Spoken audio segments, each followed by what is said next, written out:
everyone. Today we have very special guest with us, Mr. Rajesh Ramakrishnan. I would like to introduce Mr. Rajesh Ramakrishnan. Mr. Rajesh is an accomplished industry leader. He is current managing director of Perfetti Van Mill India. Prior to this, he has been in leadership roles at many reputed organizations. He has been in leading roles at Hindustan Times, Apollo Tyres, and PepsiCo. Rajesh Ramakrishnan is an alumnus of BITS Pilani and XLRI Jamshedpur. Rajesh is also co-founder of a non-profit, My Daughter is Precious. We will learn more about the MDIP, My Daughter is Precious, from him in the going forward in the discussion. Rajesh is an inspiring leader who has transformed organizations and built winning teams by his humble way of leading teams. Sir, we would like to thank you for joining us today in the Impact Conversations by Social Story, where we invite people from all walks of life who has impacted lives and inspired many lives. Your journey is inspiring, sir, from a regional sales manager at Reckitt Benckiser to MD of Perfetti Van Mille. Sir, please tell more us about your personal journey and professional journey. Yeah, thank you. Thanks, Manoj, for having me today in this session. It's a pleasure to be here. So I'm basically from Chennai. I did my schooling in Chennai. I come from a very humble background of a middle-class family from Chennai.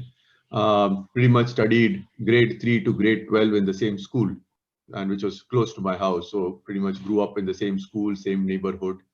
I think what growing up in Chennai taught me is some of the very strong middle class values of discipline, hard work, sincerity, which has stayed with me over a long period of time and is really one of the key reasons and the backbone for some of the progress that I've had in my career. So I'm very, very thankful for those humble beginnings in Chennai. After finishing school, I ended up going to BITS Pilani to do my engineering, although I was not very sure that that was what I wanted to do, but I did end up doing that. And then pretty soon realized that more than engineering, business and management was of more interest. And then I joined XLRI from BITS Pilani and did my MBA there, majoring in marketing. So that's a little bit on my educational journey. Again, great years in BITS and in Excel. Of course, you learn about education, a lot of things, but you also learn a lot about life in terms of living outside of your comfort zone, living in a hostel, how to manage things, different culture, different language, people from all over the country. So again, great experience there. I then joined Reckitt Benckiser for my first job in sales. I was posted in Orissa initially and then Bihar. And I'm talking about the 1990s, early 90s, when there was no concept of a mobile phone. So if I had to reach somebody, I had to go to an STD booth, wait for 9 o'clock so that you can get half rate to talk to family or anybody, right? And most of the time in Bihar, in the rooms, there used to be never electricity in the hotel room. So you go to sleep at 8 o'clock because there is nothing much else you can do. Again, apart from teaching me a lot about sales, these kind of experiences taught me about what real India is and how lessons in life as well. So again, very grateful for having that kind of an exposure right in the beginning, and especially after doing MBA, because you think after MBA you know everything. So it makes you much more grounded and much more practical in many ways. So that was nice. And after then that, I moved to marketing. So did a few stints in marketing, initially in Reckitt, then in Marico for a couple of years in Bombay, and then with PepsiCo for 6 years. Again, worked on very, very nice brands like Cherry Blossom, Parachute, Shanti, Kurkure, Quaker Oats. So again, great brands to work on. Had some very, very good experiences in marketing, connected with a lot of people, made some very good friends. And then briefly went out of consumer products to work with Apollo Tyres briefly, and then Hindustan Times in marketing. And then I joined Perfetti 7 years ago. So it's been 7 years in Perfetti. Joined as the general manager for Bangladesh. So I was in Bangladesh for 3.5 years. Again, a great experience there because different culture, different country, different religion. So again, a lot of learnings both at work and outside of work. And then came back to India as Chief Transformation Officer. And now I've been leading the business in India for the last 2.5 years. Such an inspiring and very humble journey you have, sir. And this certainly shows that you are a great humble person, because you come from a very humble background, and you have achieved the success step by step. You have built your career brick by brick, and that that reflects in a lot of your initiative which you have undertaken now. My daughter is precious is certainly reflection of all of your struggles, hardships during your from your childhood days to your school days, college days, and now in their professional career as well. Sir, would like to take your focus on the My Daughter is Precious, and I would like to tell our audiences how My Daughter is Precious was sort of started, how a young girl got inspired of watching a video and then connected with a lot of people in community, uh, and crowd funded a lot of amount, and she really wanted to support people. Sir, would like to hear from you how Kavya started My Daughter is Precious. What is its story behind it? Our audience would certainly get inspired from knowing its story, and what is its impact on the community and society. Please tell more about the MDIP. Sure. Thanks, Manoj, and I'm happy to talk about that. So when we were living in Bangladesh, and I'm talking about 2015, Kavya watched a documentary called Girl Rising in school, which talks about the number of girls who don't have the privilege of getting a good education, right? And she came back, and we, as a family, we discussed it, and we said we'll do something, about it. And I am passionate about photography, so that's something that I, do a lot of. And we said we had also read an article about a lady who was using Polaroid pictures to give it to the people that she takes pictures of. So we thought we'll combine all of this, and we said why not start something to mostly initially as a awareness building for gender equality. So that's how it started.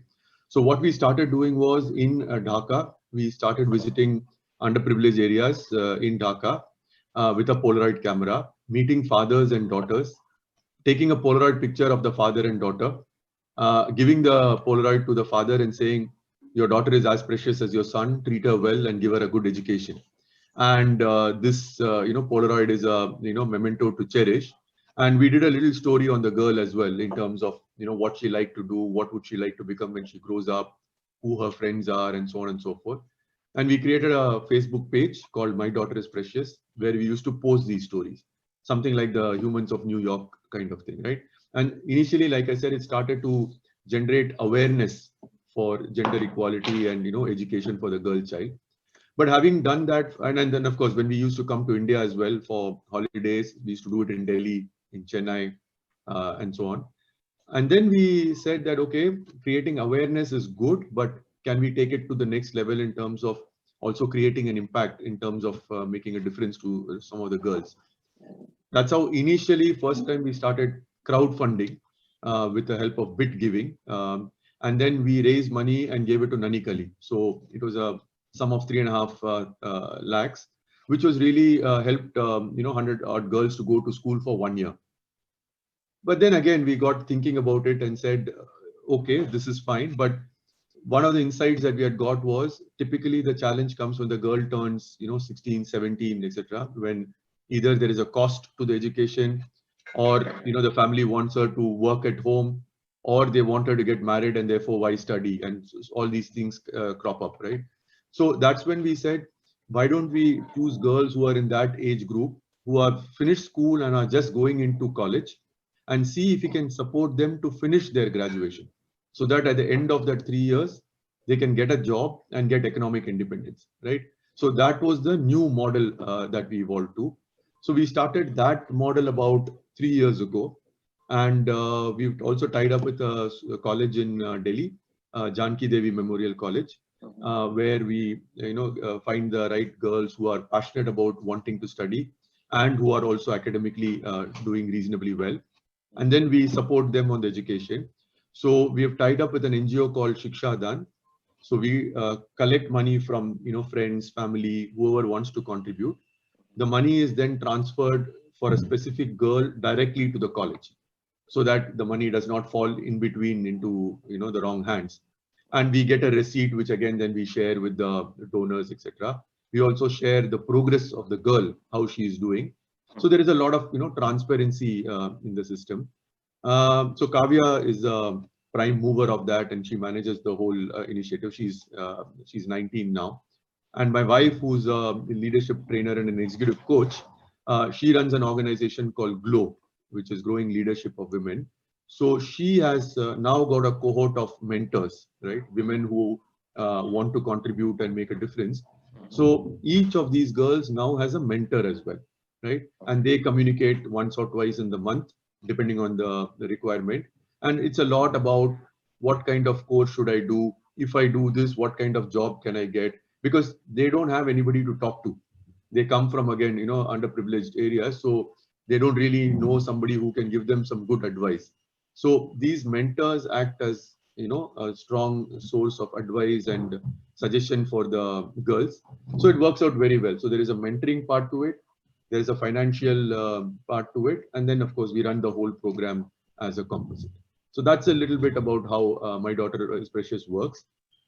It's about 5 years old now. Currently, we are supporting, I think, 18 girls. And one of the very nice piece of news for us was when we went to do the Polaroid pictures in Chennai. We met this girl who was selling, corn in the beach to supplement her family income. We put her through college, and she is a daughter of a fisherman actually. So she graduated, and now she's got a job. So she was one of our first graduates who got a job. So it's a nice feeling to see that even though in a small way, we are able to make some difference to the community. So just one question which is coming. So you spoke about providing a mentorship, and which is a great idea. So are these mentors from the corporate mentors, or they from their own colleges, schools? Who are these mentors? Yeah, so the mentors are either working women or homemakers. So they are women, say, typically, it could be any age. I have a mentor who's as young as 26, or we have women who are as old as 55, right? So they are women who want to give back in some way, who have some time in their hand. And like I said, it is 1 hour in a month. So 2 calls, half an hour each, during the course of the month. So it's typically women who have some time and who want to contribute and give back to the society. Right. Sir, we would like to request you to, since you spoke about, you directly connect with the schools and, transfer the fee to their schools, a lot of transparency into it. How do you procure the student? How do you outreach? How do you identify that this is the student we should support? What is that? That criteria? So like I said, first thing is we tied up with Janki Devi Memorial School because we found the principal and the main professor there were extremely, supportive, and they wanted to really do something, right? So one is, then we got a catchment area. Then what we did is we asked them to send us applications. So they sent almost 50 applications, right, of girls who are wanting to study and who don't have the financial wherewithal. Then my daughter and wife, they did a full screening of the applications, shortlisted 30 candidates, interviewed them. And we basically check for 2 things. One, so in the first few months, are they studying well, and is their results good? Is their school results good? And second, how passionate and enthusiastic are they about the whole thing? So we do a screening with the school, we do a shortlisting, and then we pick the girls who we would want to support. Right. Sir, would you like to share a story of any one particular student whom you picked up from any area? I saw the website. There are a lot of beneficiaries who got benefited from My Daughter is Precious initiative. Sir, if I can request you to tell us about any of the student, how you picked up and how you supported, and what that student is doing now. Yeah, so one example I gave you was this fisherman's daughter who we saw when we went to take Polaroid pictures. She was a daughter of a fisherman who had, 4 children, and obviously they were not very well to do. They needed money, so she used to sell corn in the beaches. And then we took a Polaroid picture for the My Daughter is Precious initiative. And then when we talked to her, we found she was an extremely intelligent girl and who was very keen on studying but didn't have the money to study. So that's how we said we will support you. So we supported her through the 3 years of graduation. And then through some networks we had in Chennai, we contacted a few people and also managed to find her a job. So today she earns about 30,000 rupees a month. and she's the first graduate in her community. And then at least she can act as a role model for other girls in the community as well. This is such a lovely and inspiring story. Sir, just also would like to know, majorly my daughter is Precious is focusing on the education part of the daughters.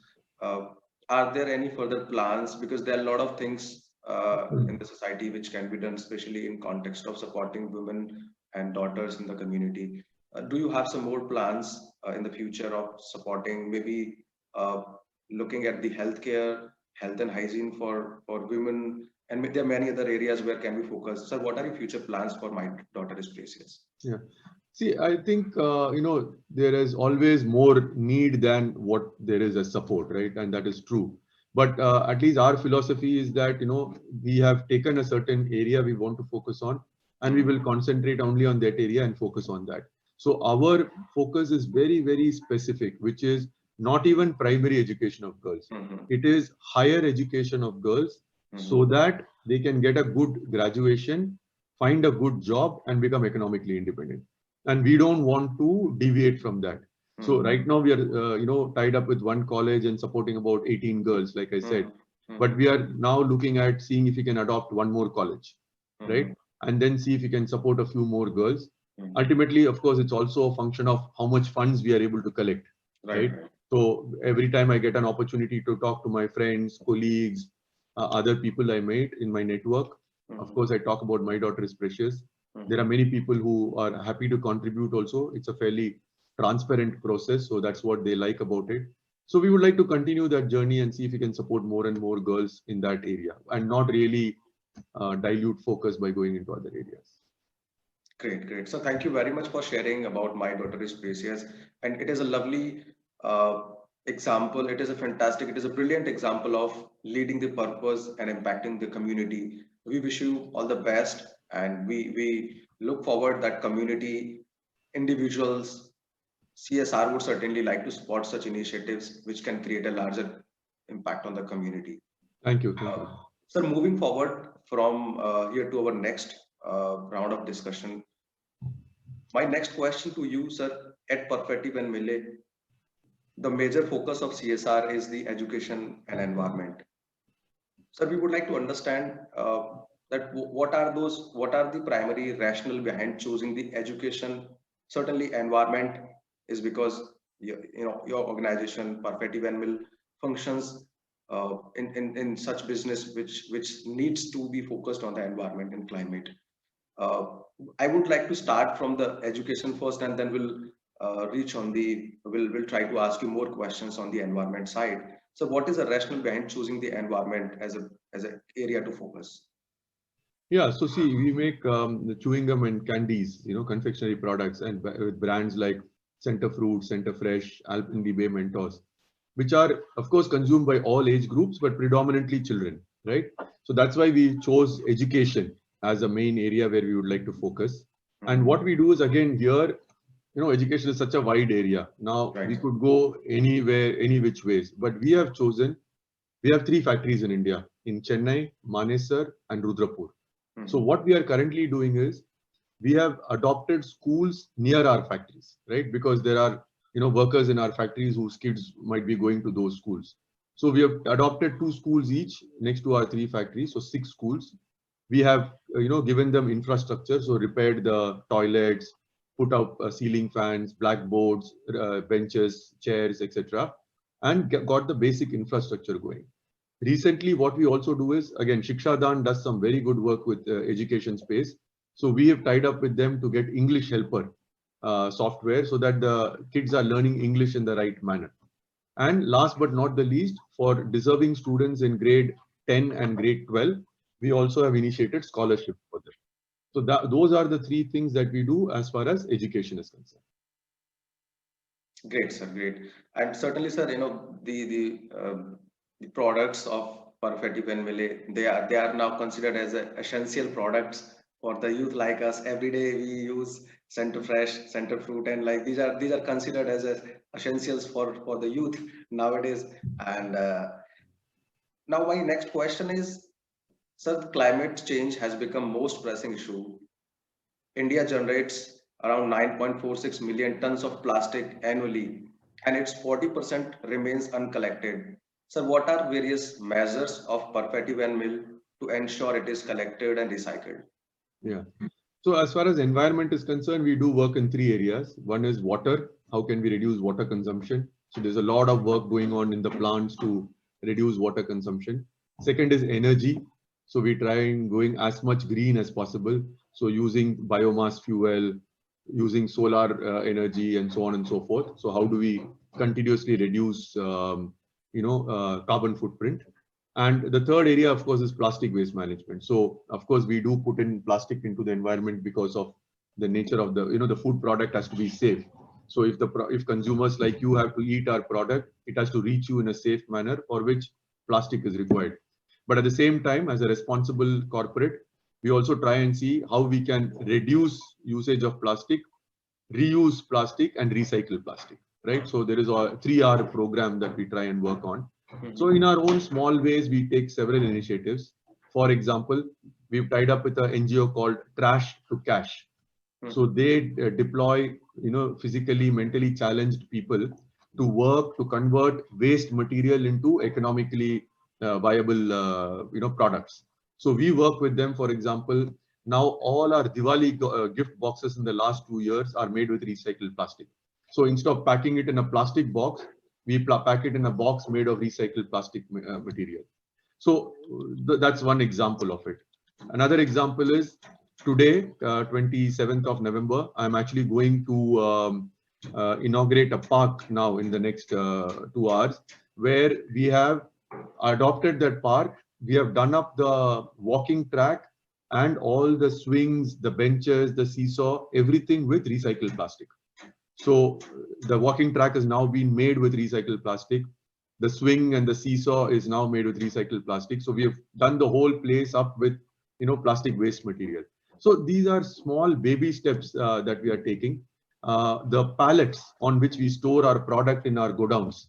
Earlier, they used to be wooden pallets. Now we are making those pallets with recycled plastic.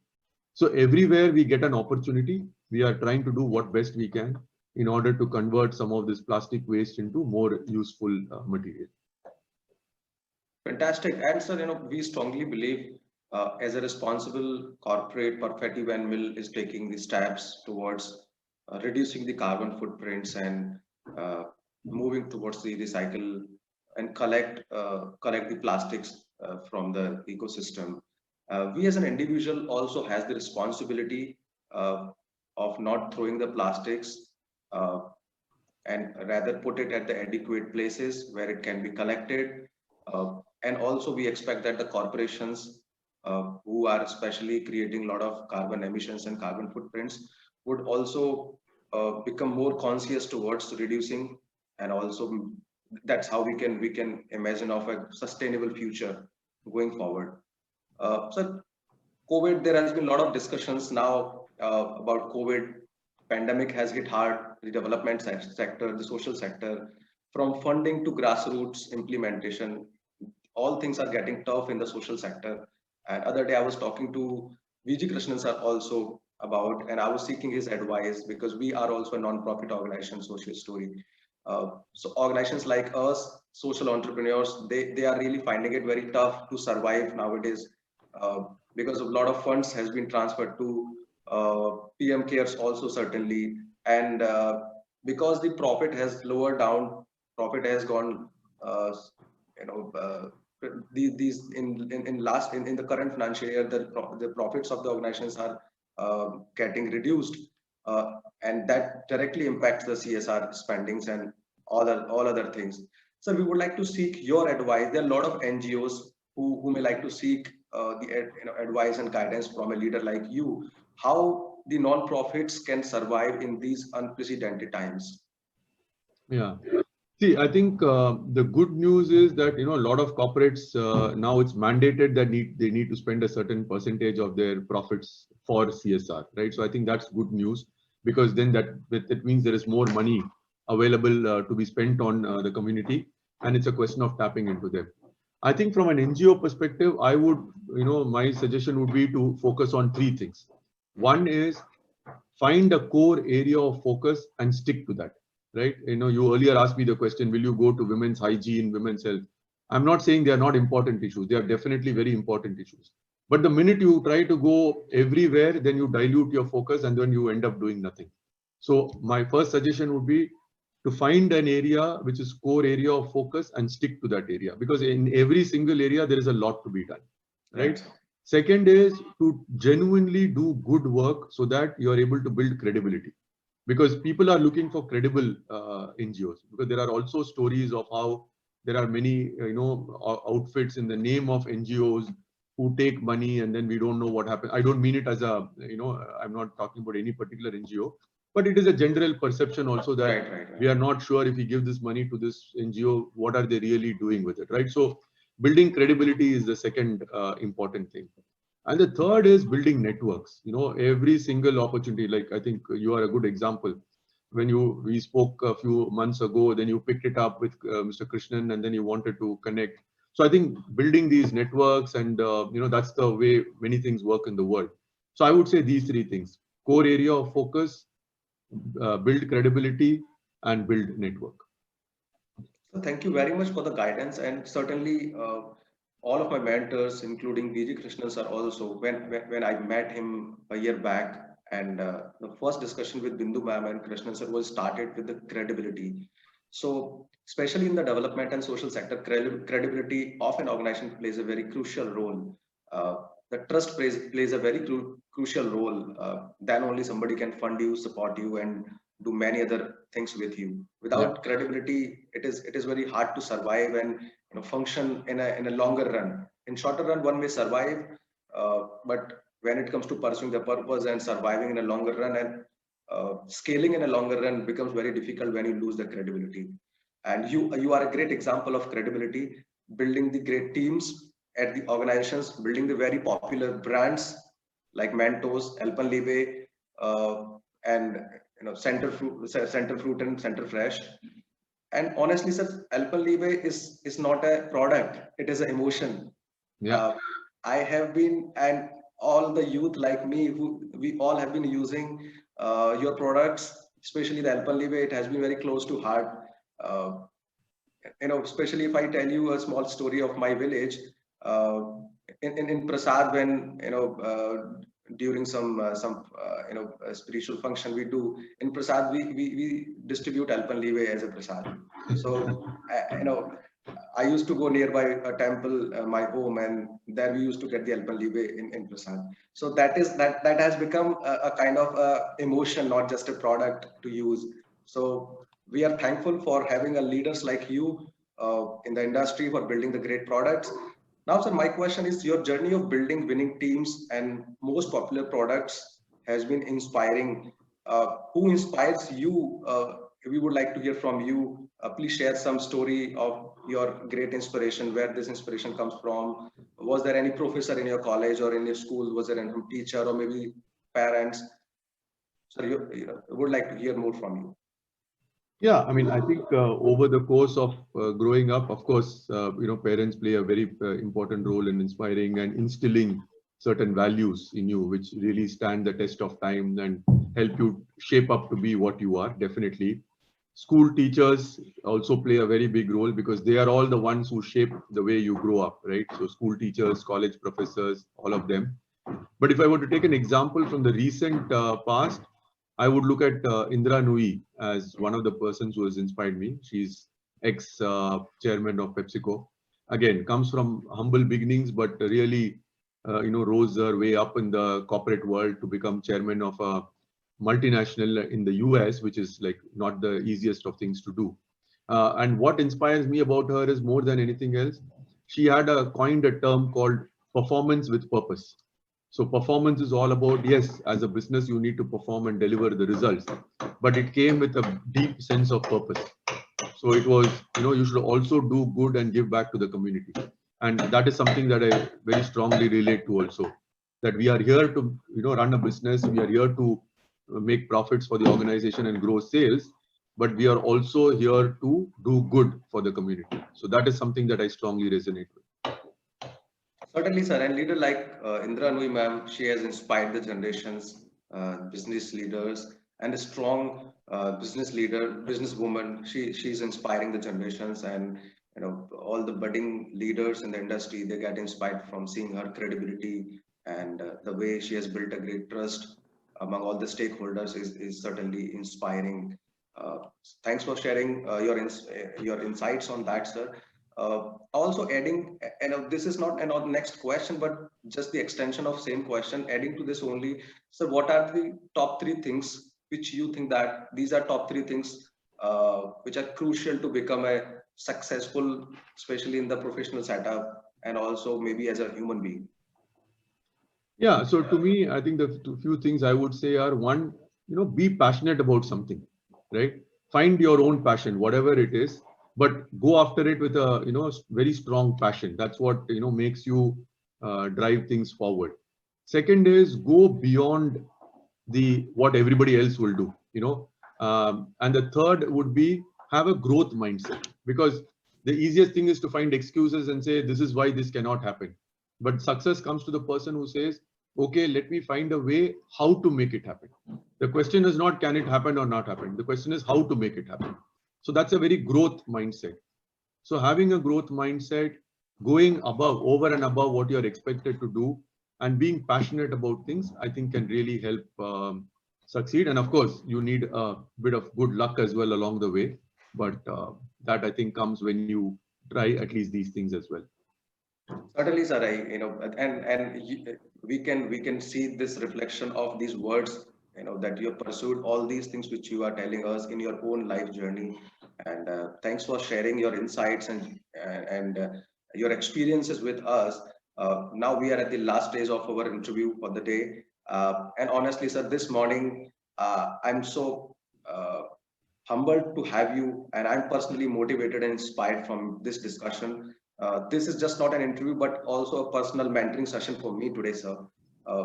And there are a lot of youth out there which needs guidance, which needs direction in the life. And as a leader, as a great human being, sir, we would like to seek your advice. Any particular message that you would like to give to youth, so they can lead their purposes in the life, not just growing in the professional careers. Sir, we would like to seek your message for the youth. Yeah, I mean, recently I had sort of crafted a leadership equation, which is, leadership is about managing time, managing energy, because we have finite energy. How do we manage that well? Managing the environment. There are so many things which are dynamic in the environment. How do we manage that? And last but not the least, managing expectations, because those are also very important of the key stakeholders. So knowing who the stakeholders are and how to manage expectations. So energy, expectation, and environment management, I think would be critical for success in corporate life as well as life in general as well. Thank you very much, sir. It was an honor having you today on the show at Impact Conversations by Social Story. At Social Story, we invite people from the from the all walks of life, and Social Story is an impact platform which is giving a recognition and voice to the people who are making a credible social change in the society. We feature their work at our platform. We give them recognition. We give them an opportunity to come at our platform. So we exist for the one who always did a lot of work in the society, but in the silos, and never got an opportunity to be heard by the mainstream or maybe the major ecosystem of development and the community. We seek your blessings and support going forward, Rajesh sir, and thank you very much. We are so humbled. We are thankful for VG Krishnan sir for helping us to connect with you. And going forward, we would seek your blessings, and thanks for joining on this show today. Thank you so much, Manoj, for having me on this show. I think I must also say that A, I'm humbled and honored to be on the show. And B, I would really also like to compliment you and the entire Social Story team for bringing to life these kind of sessions, because I think each of us needs to do our bit so that the world can become a better place. And I really applaud you and your team for the great work that you're doing. Please continue to do such inspiring work, and all the very best. Thank you. Thank you very much. Thanks a lot. Take care, sir. Wish you a good day. Thank you.